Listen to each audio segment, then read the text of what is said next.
I made a very controversial TikTok video last week that I wanted to bring here.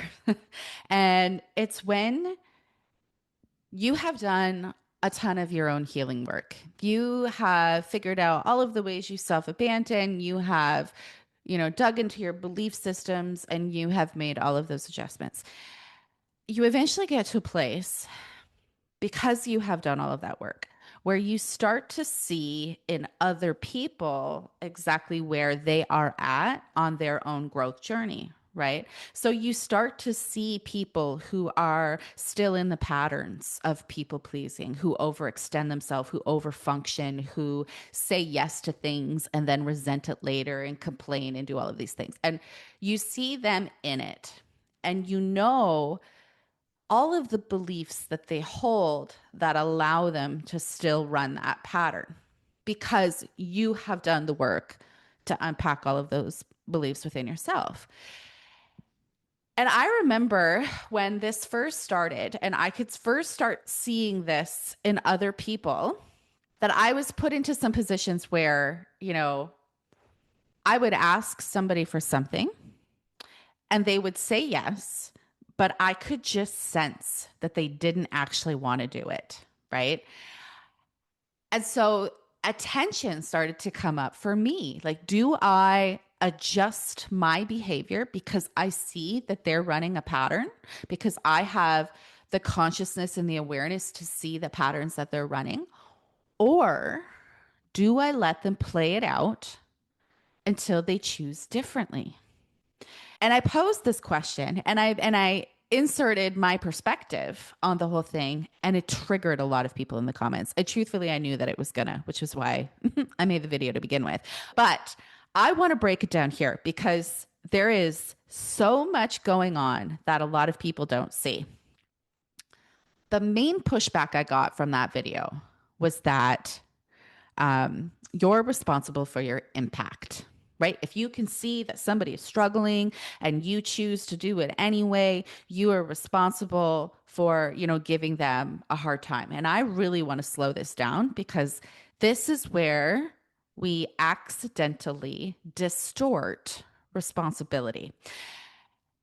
And yes, impact exists. It matters. I am not arguing that.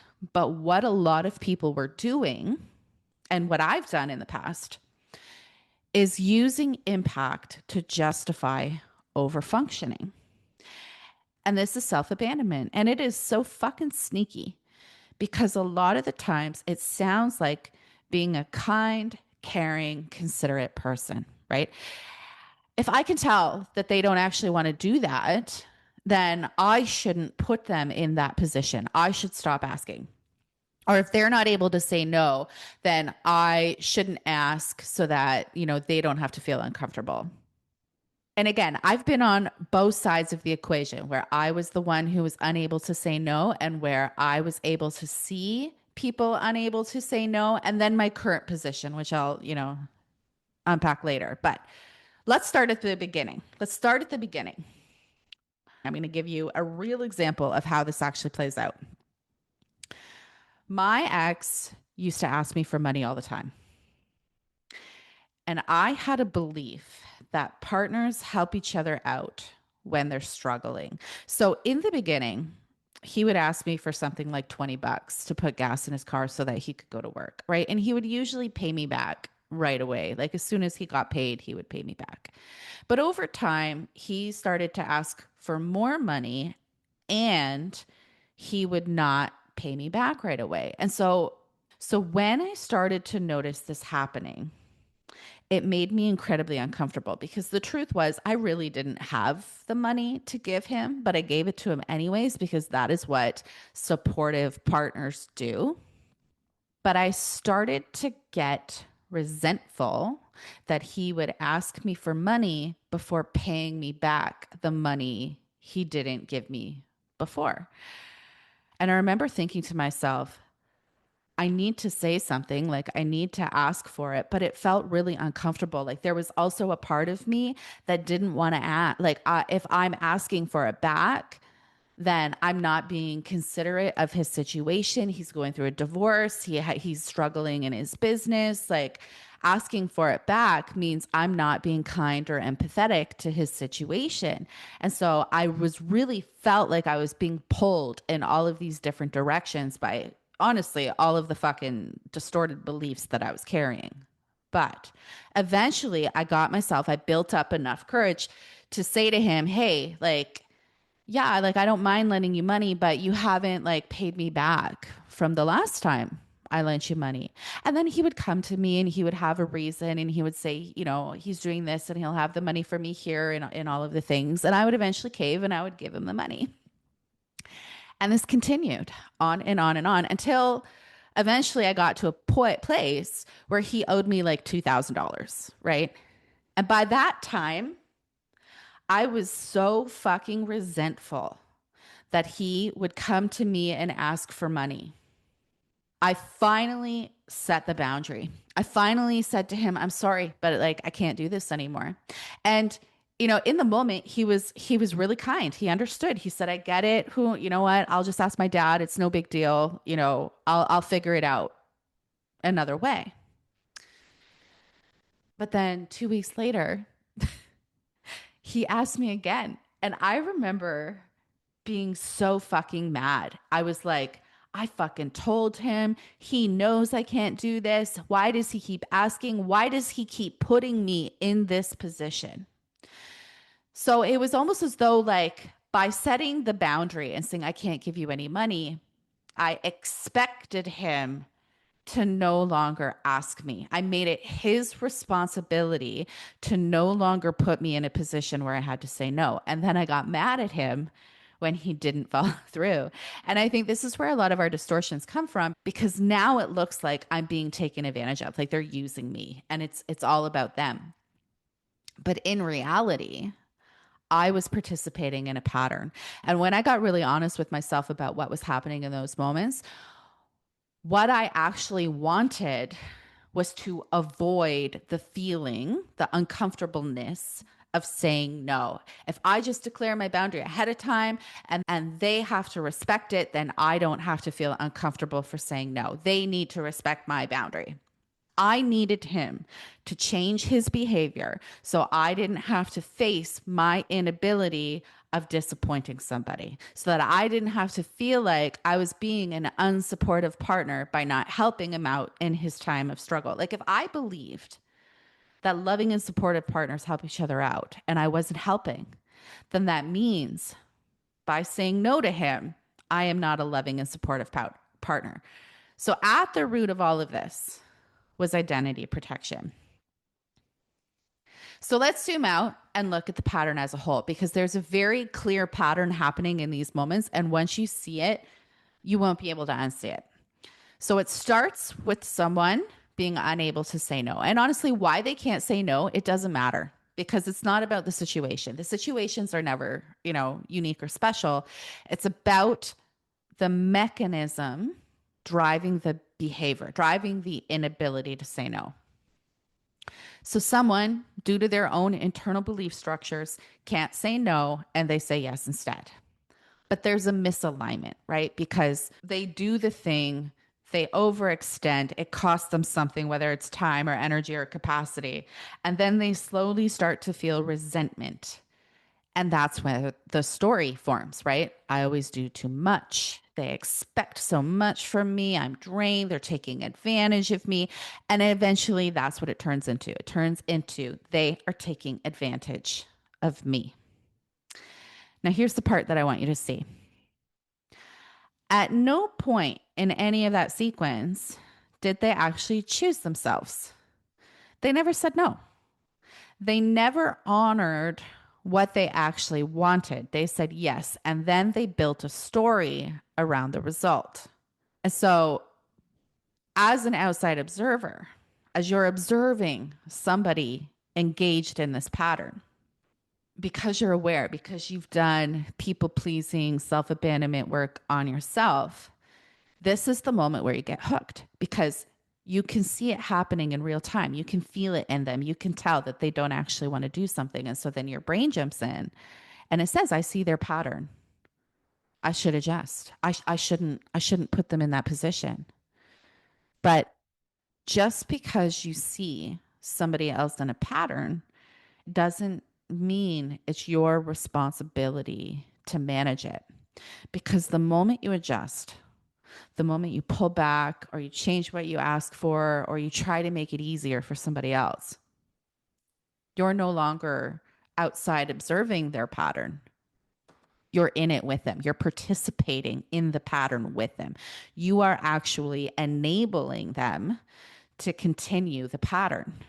And I get that that is really hard to hear because it feels like you're just being considerate and kind person and having empathy and all of the things. But what you're actually doing is you're organizing yourself around their limitation. You are making your decisions on how you move based on what they can't do. And that is overfunctioning. It's just a more conscious version of it. It's a version that sounds way better than people pleasing, but it functions the exact same way. And because the pattern is still intact, both in them and in you. So in them, it's their people pleasing pattern. They can't say no. You're keeping that active. And in you, it's your overfunctioning. It's referencing somebody else instead of yourself. It's you adjusting yourself to absorb somebody else's discomfort. So because both of you are in a pattern, nothing changes. The pattern remains active in both people. So when you tell yourself, I'm just being mindful and being considerate, I don't want to make them uncomfortable, I really want you to check that because there's a difference between being aware of somebody's experience and organizing your behavior around it.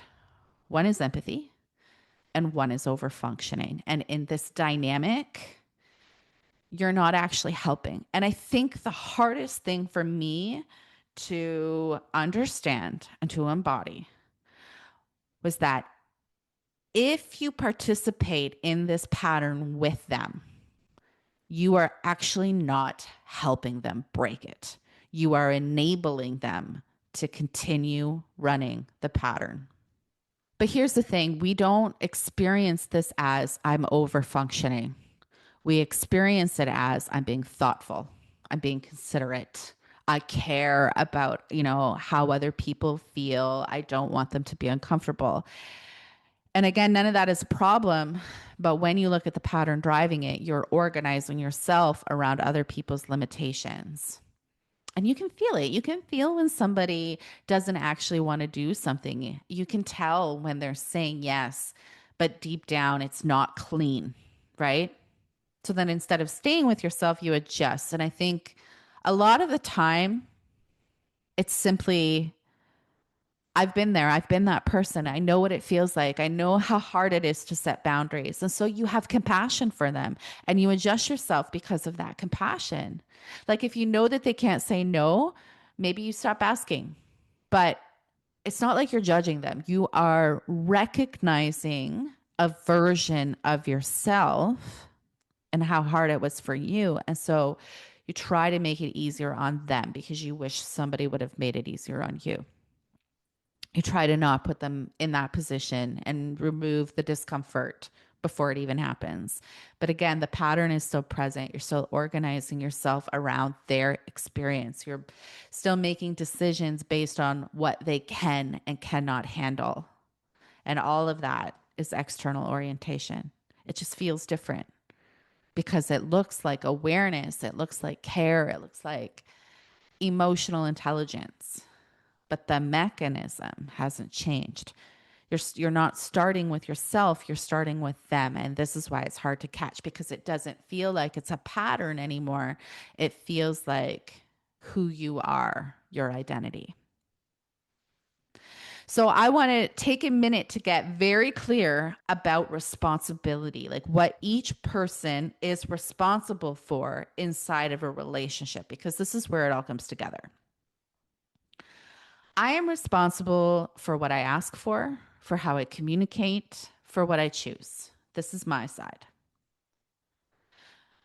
Other people are responsible for whether or not they say yes or no, for what they agree to, for how they show up. That is their side.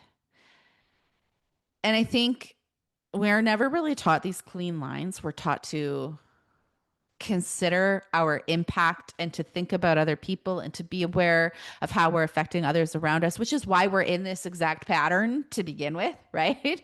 And and I mean, none of those things are wrong, but without clear boundaries and clear divisive lines, what happens is we end up taking responsibility for both sides of the equation. We don't just focus on what we're asking and we're choosing. We start trying to manage how the other person is going to feel, what they're going to do, whether or not they're comfortable, whether or not they can handle it. And that is when we are leaving our own lane. I really want this to land. If you're in an experience where somebody is saying yes when they actually mean no, that's not on you. The moment you start believing that you need to adjust yourself so that they don't have that experience, you've crossed the line into overfunctioning. You've moved out of your own responsibility and into theirs. And it feels really subtle. It feels like I just don't want to put them in that position, or I don't want to make things hard for them, or I don't want them to feel uncomfortable. But underneath it, what is happening is you're trying to remove discomfort from an experience that isn't yours. And so this is the reframe that matters. When you adjust so that nobody else has to feel discomfort, you are reinforcing the pattern. You're making it easier for them to not choose themselves. You're creating a dynamic where they don't have to say no because you've done it for them and nothing changes. Real change only happens when someone has to face the consequences of their own choices. And this is hard to hear, especially if you have a history of overfunctioning. But a lot of what overfunctioning is rooted in the belief that other people can't manage their own emotions. And so you have to do it for them. So you soften things and you adjust. But that's not trust. Trust is letting someone respond however they're going to respond and knowing that you can stay with yourself either way. So, this is such an interesting state to be in where you have done your own self abandonment work and you have stopped over functioning and you move from self referencing instead of other referencing. And now you can see how other people play out their own patterns of self abandonment. And when you're in this state, the question becomes, what do you do with it? So, in order for me to reconcile this, I really had to change my definition of what being a kind, caring person means. Right? For a long time, I was operating from a state where I thought being kind and caring meant anticipating what somebody else needed, right? Making things easier for them, not putting them in uncomfortable positions. But what I've come to see is that none of that is actually care. That is what I'm calling interference. I am interfering with them having their own experience from the choices they're making. Care is allowing someone to have their own experience, letting them feel what they feel, letting them respond how they respond, and face their own choices without stepping in and trying to manage it for them. That's non interference. And so, this is also where my understanding of unconditional love has changed because unconditional love isn't control. It isn't shaping somebody's behavior so that they can feel better or be more comfortable. Unconditional love is you are free to do whatever you choose, even if that means replaying the same pattern over and over and over again, even if that means saying yes when you mean no, even if that means not choosing yourself yet. Unconditional love is non interference. I don't interfere.